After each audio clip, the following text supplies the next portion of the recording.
Hello there, welcome back to the channel. This is Nerdle Empire, and continuing my overview of the Dominion as a whole, we today look at one of the coolest ships in Star Trek and in the Dominion. Before we get started, please like, share, subscribe, comment down below, share this video around because it's all helping the channel grow, which it is doing at the moment, which I'm very happy to say. So, with that out of the way, let's get started on the Dominion, or Jem'Hadar battleship.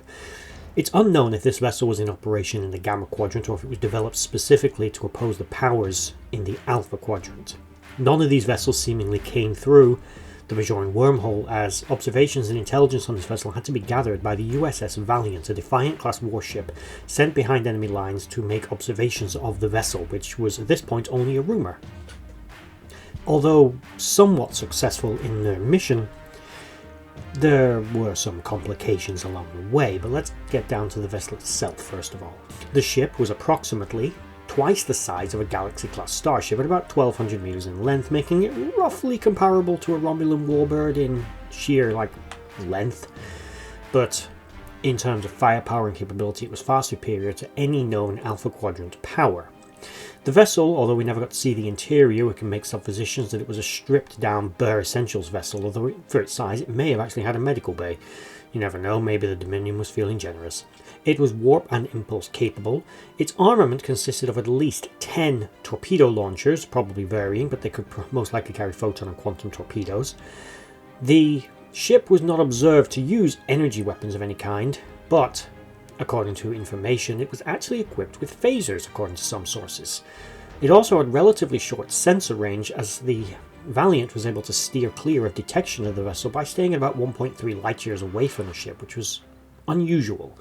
Probably a testament to the fact that the vessel was experimental and, as I said, a bare essential ship. This basically was just a gigantic gun platform in space, which could just, make any enemy eat dirt.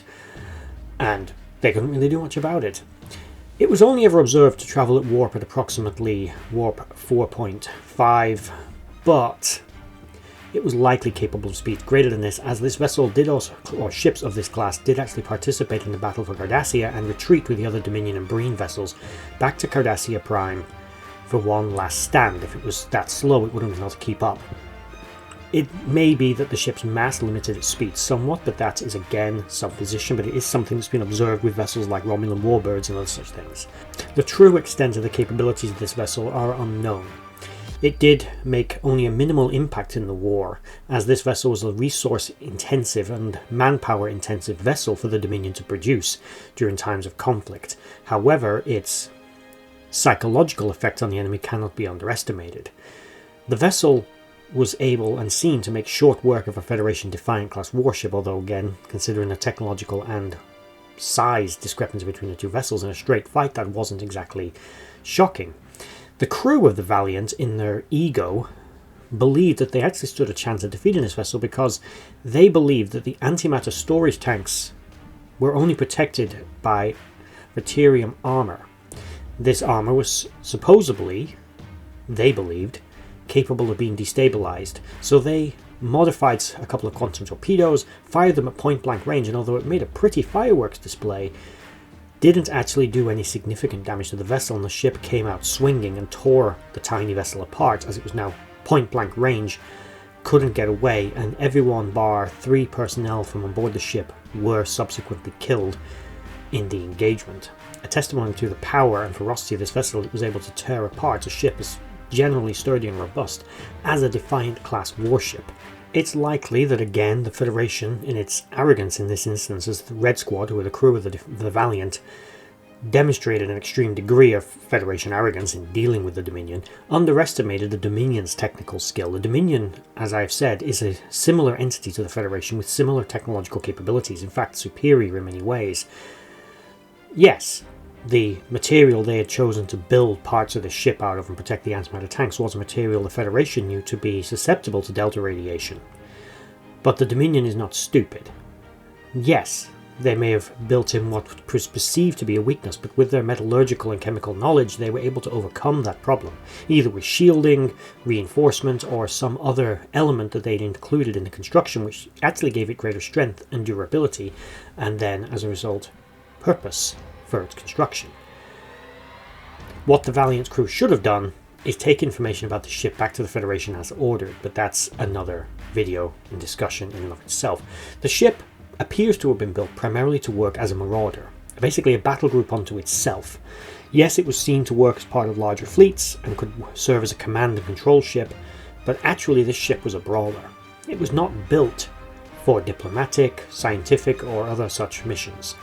The vessel was built to be a threat to every outpost, colony, starbase, space station, and starship within warp range of its present location, which was something the Federation and the Allies did recognize about this ship, which is why they wanted information about it. Its mere presence in a region forced the Allies to keep an increased amount of security and ships in the area to protect their assets, as convoys and planets were extremely vulnerable to an attack by a vessel of this caliber. As we saw again, it tore apart one of the most powerful vessels in the Federation without suffering any damage. It would take fleets of these ships. In fact, to point it out, it is not believed that any of these ships suffered critical casualties during the Dominion War, even during major battles like the Battle of Cardassia. They all survived. That's just how well these ships were built to survive. As it was pointed out, they were a direct threat to everything in the area, which is why I say these were more like a pirate ship or a marauder. The Dominion had sent these things out solitary to wipe out enemy morale as well as forces. On its own, it could wipe out an entire convoy. If it didn't have sufficient firepower to hold the ship at bay while the freighters and transports got away, probably this was still a win, because this ship was going to destroy all the warships guarding the convoy. Not to mention then chase after the convoy and probably eliminate it, and then carry on to the destination. It was going to blow that the hell up as well. This was a very powerful ship. The Dominion spared no expense in the construction of this vessel. In terms of physical appearance, it has an aggressive design, angular and pointy, which is as much about fear and intimidation in its appearance, not to mention its scale, as it is in practicality, allowing it to bear more of its weapons to bear at a single target. But despite this, from a forward profile, it was still relatively narrow, meaning it was hard to hit, and the confusing layout of a design obviously was successful, as it confused the crew of the Valiant into believing there was a weakness that wasn't there.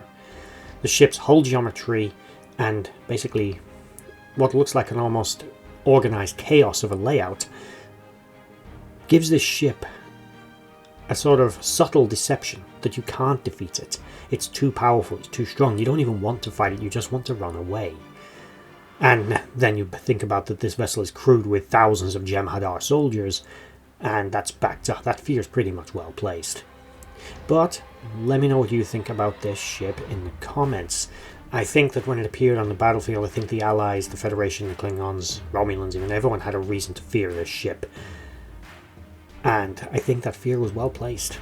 This ship wasn't just scary, it was genuinely powerful and genuinely capable of doing what it said on the tin.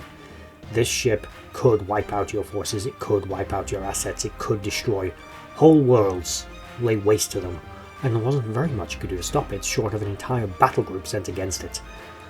But that brings us to the end of this video. Like, share, subscribe if you enjoyed this video, and please check out the other playlist and other playlists in relation to Star Trek that are on this. If you want the full playlist, which is more or less everything Star Trek, there's the Memory Alpha playlist, but there's also a Terran Empire playlist, and the episodes from that are not in the Memory Alpha segments. As you know, it's all about another universe, and all that information is, of course, classified. With that said, thank you for watching. Bye-bye. I'd just like to say a thank you to everyone for watching that video. I hope you enjoyed it. I really enjoy making these. If you did enjoy it, please consider giving a like, share, and a subscribe, and maybe checking out the other videos on the screen right now, and in the description box below there are links to my other social media accounts.